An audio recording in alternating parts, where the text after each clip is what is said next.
अजून एक मला महत्त्वाचा प्रश्न आहे डॉक्टर साहेब, की ह्याची औषधं खूप महाग आहेत आणि त्याच्यावरचे टॅक्सेस दरवेळेस काही ना काही सरकार सांगते, की ह्याची इम्पोर्ट ड्युटी आम्ही कमी केली.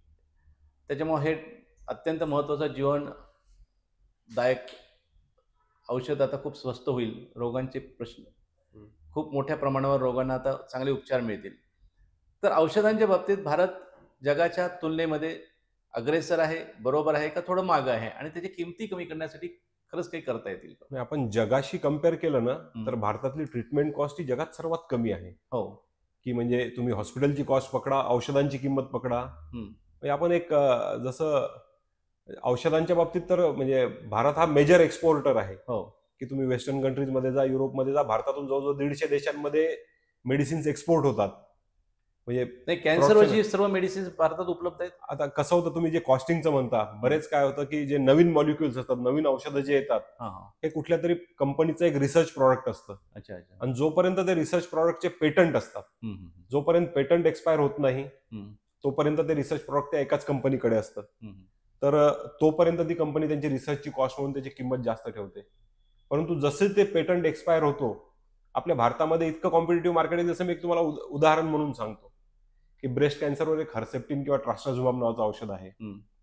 हे एक 10 वर्ष आधीपर्यंत याची दर महिन्याची एक व्हायल जी यायची, ₹1,25,00,000 यायची. बापरे! आणि वर्षभर ते द्यायचं. म्हणजे साधारण पेशंटला एका वर्षाचा त्या 10. त्या एका इंजेक्शनचा खर्च हा ₹15,00,000 आसपास व्हायचा. 15 ते 20 लाख. आपले एक सामान्य जनतेचे आहे थोडं आवाक्याच्या बाहेरचं व्हायचं. निश्चित. पेटंट एक्सपायर झाला. आज भारतीय कंपन्यांचं आलं, ते इंजेक्शन आज ₹10,000 भेटतं. अरे वाह! म्हणजे हं. जी कॉस्ट ₹15,00,000 होती, ती तर आता एका इंजेक्शनमध्ये एका महिन्याच्या खर्चातच तुमचं वर्षभराचं होतंय. तर अशा तऱ्हेने पेटंट एक्सपायर झालं की ती मेडिसिनची कॉस्ट कमी होते. आता अनफॉर्च्युनेटली हे पेटंट सगळ्या मल्टीनॅशनल कंपन्यांकडे असतात. हं, हं. ते एक्सपायर व्हायला त्यांचा एक पिरियड असतो, तो जाऊ द्यावा लागतो. परंतु ते झाला की त्याच्यानंतर मग आपण ट्रीटमेंट कॉस्ट अफोर्डेबल यात येते. मी हा प्रश्न विचारण्याचं कारण असं होतं, की कधी-कधी खूप मोठ्या सेलिब्रिटी ह्या परदेशात जाऊन कॅन्सरची ट्रीटमेंट घेऊन आल्या आणि बऱ्या झाल्या, अशा बातम्या मोठ्याने झळकतात. खरं म्हणजे ह्याही अशा सेलिब्रिटीपेक्षा जास्त गंभीर आजार असलेले कॅन्सरचे आपल्या ग्रामीण भागातले लाखो पेशंट तुम्ही दुरुस्त हो, करत हो, असतात. हो. म्हणून मला हे ठासून सांगायचं आहे, की भारतीय डॉक्टर, भारतीय मेडिसिन हे कॅन्सर पराभूत करू शकतात, नाही करतायत. कॅन्सरच्या पेशंटला सगळ्यात चांगली काय लागते, तर ती इच्छाशक्ती लागते. पण डॉक्टर साहेब निश्चित, तुम्ही मग निश्चित. मला बोलताना सांगत होता, तर ही हो. इच्छाशक्ती कशी टिकवायची? हा मी प्रश्न शेवटचा तुम्हाला विचारतो आणि मग त्याच्यानंतर आपला इंटरव्ह्यू आपण समारोपाकडे घेऊन जाऊया. इच्छाशक्ती कसं असतं, की सुरुवातीला आता कुठलाही आजार म्हटला, हं. की पहिल्या दिवशी पेशंट सोबत 10 नातेवाईक येतात.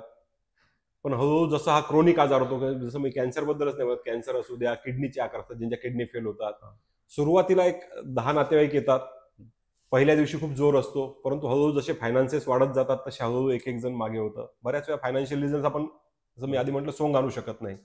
त्याऐवजी मला स्टॅगर्ड आधीच एक सुरुवातीला कुठलाही रुग्ण आला, की आम्ही त्यांना समजावून सांगतो, की तुला पुढचे 6 महिने काय-काय ट्रीटमेंट लागणार आहे. याचं हळूहळू प्लॅनिंग केलं, हं. एक इनिशियली प्लॅनिंग व्यवस्थित केलं, तर आता निश्चित सगळ्या योजना, म्हणजे सरकारी योजनाही भरपूर आहेत. जसं मी आधी म्हटलं, की मुख्यमंत्री सहायता निधी आहे, प्रधानमंत्री निधी आहे, वेगवेगळे चॅरिटेबल ट्रस्ट आहेत, की हे मदत करतात. तुम्ही जर याची व्यवस्थित जर प्लॅनिंग केलं थोडं बसून, तर एक पुढचं 6 महिन्याची ट्रीटमेंट जे मेजर लागते ती त्यात होऊ शकते. आणि यामुळेच आपले सर्व्हायवल रेट वाढू शकतात. बरोबर. हं. अतिशय चांगला मुद्दा डॉक्टरांनी सांगितला तो असा आहे, की थोडंसं नियोजन आणि चांगल्या मनस्थितीत हिमतीने रोगाला सामोरं जाणं, ह्यानी तुम्ही कॅन्सरला निश्चित पराभूत करू शकता. आणि कॅन्सरच्या विषयीची खूप सुंदर सुंदर मराठी पुस्तकं आहेत. त्यातल्या काही पुस्तकांची नावं आम्ही तुम्हाला देतो. जेव्हा केव्हा तुमच्या कुटुंबामध्ये, ओळखीचा, मित्रपरिवारामध्ये कुणी कॅन्सर पेशंट असेल, तर सगळ्यात पहिल्यांदा त्याला हिंमत द्या, की काळजी करू नको. माझ्यासमोर शेकडो लोकं दुरुस्त झाले आहेत आणि डॉक्टर सावजींसारखे कितीतरी तज्ञ आपल्याकडे आहेत, की जे निश्चितपणे 100% तुम्हाला कॅन्सर पराभूताची गॅरंटी देतील. नाहीतर एक काळ असा होता, की कॅन्सर झालं म्हणलं, की गया, आता हा संपला माणूस, असं आपण म्हणायचो. आता कॅन्सर तो चिल्लर है, हम उसके ऊपर विजय पताका रख के आगे जाएंगे. आम्ही कॅन्सरवर विजयश्री मिळवणारच, हा आत्मविश्वास पण सगळ्यांमध्ये असणं गरजेचं आहे. म्हणून आज 4 फेब्रुवारी जागतिक कर्करोग दिन, वर्ल्ड कॅन्सर डे.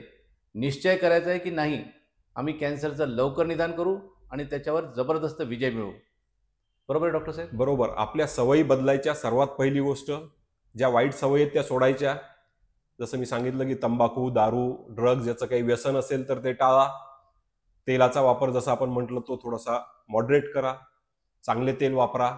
पाम तेल, डालडा हे वापरणं बंद करा. रेग्युलर एक्झरसाईज करा. स्ट्रेस घेऊ नका. आणि महत्वाचं म्हणजे कॅन्सरचं जे आहे की जसं मी सांगितलं की कुठे काही गाठ लागली, अंगावरून पांढरं पाणी वाहतंय, तोंडात काही जखम झाली, पोटात सारखं दुखतंय, खोकला सारखा येतो, जे लक्षणं, हे सगळे लक्षणं जे आहेत ही फक्त कॅन्सरचीच नाही दुसऱ्या आजाराची असतात. परंतु हे जर तुम्हाला 15 दिवस 3 आठवड्याच्या वर तेच कायम राहिलं तर एकदा जाऊन तपासणी करा. कुठलीही गोष्ट लपवून ठेवू नका. कॅन्सरचं लवकर निदान झालं तर तुमचं बरं होण्याचे चान्सेस हे 90% जास्त आहेत. जसं सर आपल्याला म्हणाले की वेस्टर्न कंट्रीज मधला सर्वायवल रेट जास्त आहे, त्याचं कारण ते की लवकर निदान होतं.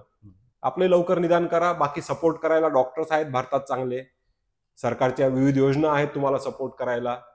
आपल्या भारतातली फॅमिली सिस्टीम वेस्टर्न कंट्रीजपेक्षा खूप चांगली आहे की आपल्याला फॅमिली सपोर्ट खूप चांगला असतो. दूरदूरचे नातेवाईक येऊन तुम्हाला मदत करतात, जे वेस्टर्न कंट्रीजमध्ये कधीच दिसत नाही. एक पेशंट एकटाच तुम्हाला हॉस्पिटलमध्ये दिसतो.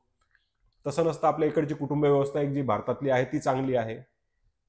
तर आपल्या सवयी बदला. ह्या सगळ्या गोष्टी टाळा. लवकर निदान करा आणि बरे व्हा. निश्चितच आम्ही सगळे तुमच्या सपोर्टसाठी उभे आहोत. डॉक्टर साहेब, आम्ही बऱ्याचदा असं ऐकतो की महिलांना काही विशिष्ट वयात व्हॅक्सिनेशन दिलं तर त्यांचा ब्रेस्ट कॅन्सरचा किंवा इतर कॅन्सरचा धोका कमी होतो. हे खरं आहे का? असेल तर त्याच्याविषयी जरा अधिक चांगली माहिती मला सांगा.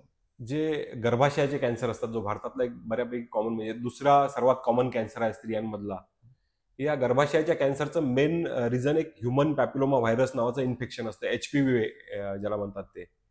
तर हे पॅपिलोमा व्हायरस करता आपल्याकडे एक व्हॅक्सिन असतं, गार्डासिल नावाचं ते व्हॅक्सिन येतं.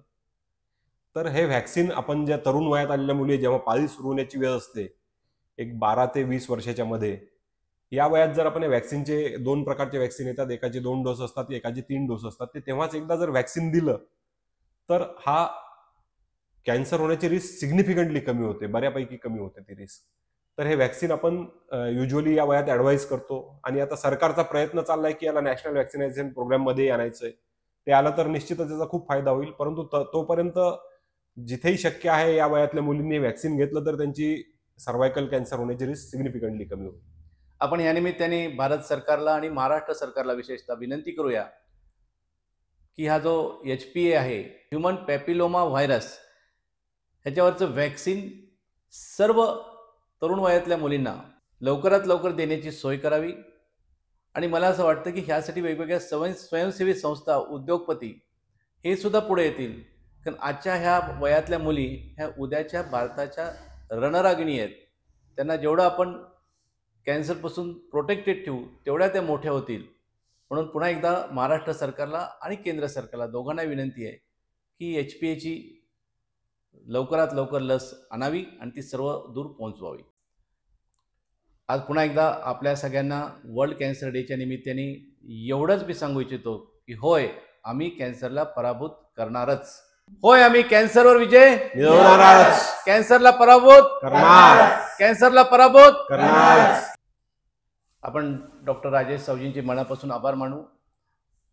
आणि आपल्यापैकी कधीही कोणाला काही वाटलं तर मोकळेपणे तुम्ही आम्हाला संपर्क करू शकता. डॉक्टरांना बजाज हॉस्पिटलमध्ये करू शकता, स्थानिक डॉक्टरांना करू शकता. हे होते आपल्या छत्रपती संभाजीनगर शहरातील नामवंत कर्करोग तज्ज्ञ डॉक्टर राजेश साहुजी. जागतिक कर्करोग दिनानिमित्त कर्करोगाविषयी विस्तृत माहिती जाणून घेण्यासाठी आमच्या YouTube चॅनलला जरूर सबस्क्राईब करा.